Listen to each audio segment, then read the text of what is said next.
Public को फ़ायदा, मैंने आपको बार बार कहा कि इस देश की राजनीति को पिछले 10 साल से जो देश की राजनीति लालच और फ्री की बात में चल रही है, उससे निजात दिलाने का हमारा काम है और आपकी अपनी पार्टी पीपल्स मजबूती के साथ कदम बढ़ा रही है। आपको बताएंगे कि हम कितनी सीटों पर फाइट कर रहे हैं और हमारा मकसद है कि ये भ्रष्टाचारी दिल्ली की जो भ्रष्टाचारी निगम है और दिल्ली की झूठी और मक्कार सरकार है, इन दोनों के खिलाफ हमें अच्छी, ये आरएसएस का एजेंडा है कि गरीब और दलित बस्तियों में जाके शराब और नशे की चीज़ें परोसी जाएं। अगर आप एक वार्ड में 3 ठेके की बात करते हैं, हमने कहा गरीब बस्तियों को नशे के जाल में फंसा दो की बात करते हैं, लेकिन अंदर से इसने निक्कर पहनी हुई है खाकी, ये उसकी बात करते हैं।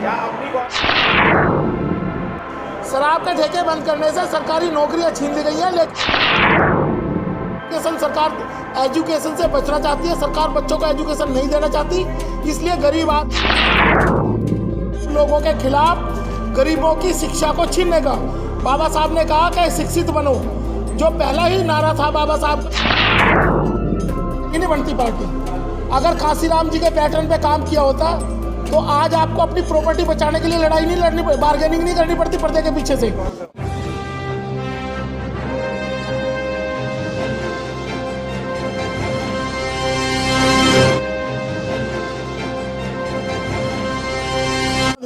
वर्षगांठ है, स्थापना दिवस है, इसमें कुछ पार्टी ने कुछ घोषणा भी की है, कुछ तैयारी ऐसी करी है कि आने वाले इलेक्शन में उससे पब्लिक को फायदा हो। देखिए, पब्लिक को फ़ायदा, मैंने आपको बार बार कहा कि इस देश की राजनीति को पिछले 10 साल से जो देश की राजनीति लालच और फ्री की बात में चल रही है, उससे निजात दिलाने का हमारा काम है और आपकी अपनी पार्टी पीपल्स मजबूती के साथ कदम बढ़ा रही है। क्या इस बार इलेक्शन निगम का जो एमसीडी का आ रहा है दिल्ली में, उसमें आपकी फाइट हो रही है? हम बिल्कुल फाइट कर रहे हैं दिल्ली में। कितनी सीटों पे?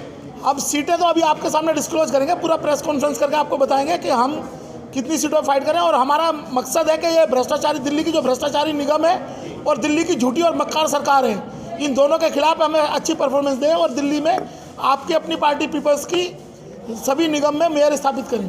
जी, ये सिर्फ दिल्ली में ही आप लोग काम करेंगे या यूपी का? हमने पूरे देश, ऐसा है 2019 में हम पूरे देश में 57 लोकसभा सीटों पर चुनाव लड़ चुके हैं। हमारा संगठन पूरे देश में काम कर रहा है, आहिस्ता आहिस्ता चीज़ें बढ़ रही हैं और बीएमसी के लिए भी हमारा बहुत अच्छा काम चल रहा है।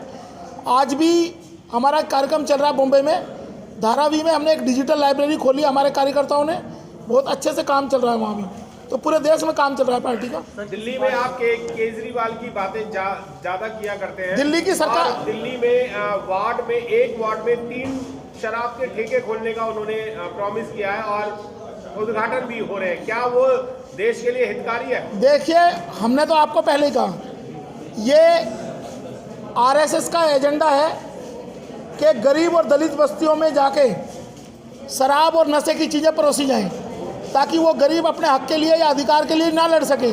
ये आरएसएस के एजेंडे पे ही जो हम कहते हैं कि बीजेपी की बी टीम है आम आदमी पार्टी, ये शराब जो आबकारी नीति है उससे साबित होता है।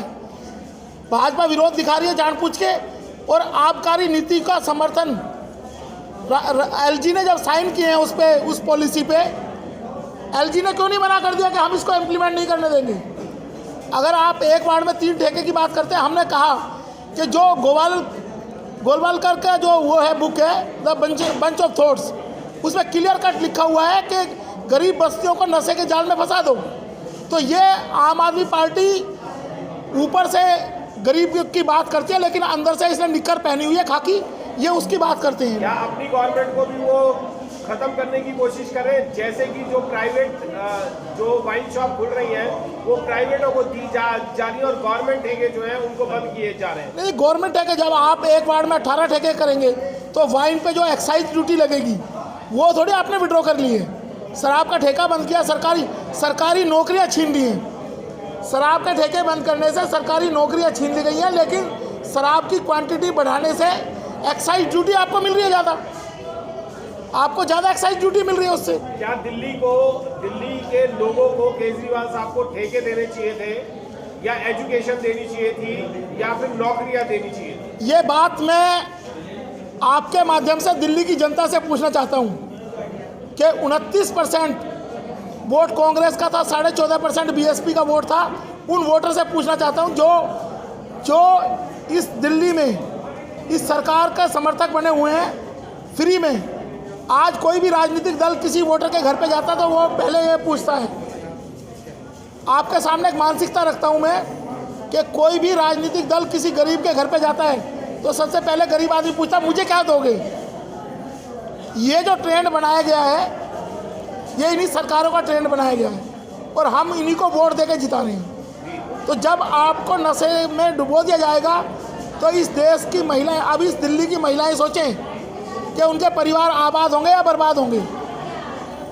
चौहान साहब, जैसे कि दिल्ली के अभी स्कूलों को खोलने की दिल्ली सरकार बात कर रही है और बच्चों के माता पिताओं से अंडरटेकिंग मांग रही है कि आप लिख के दीजिए कि बच्चे आप अपनी मर्जी से स्वेच्छा से भेज रहे हैं, तो क्या ऐसे में बच्चों की जान की जोखिम की जिम्मेवारी दिल्ली सरकार की होनी? देखिए, हेल्थ किसी भी आदमी की, इस देश का जो भी नागरिक है उसकी जान माल की सुरक्षा किसके जिम्मा है?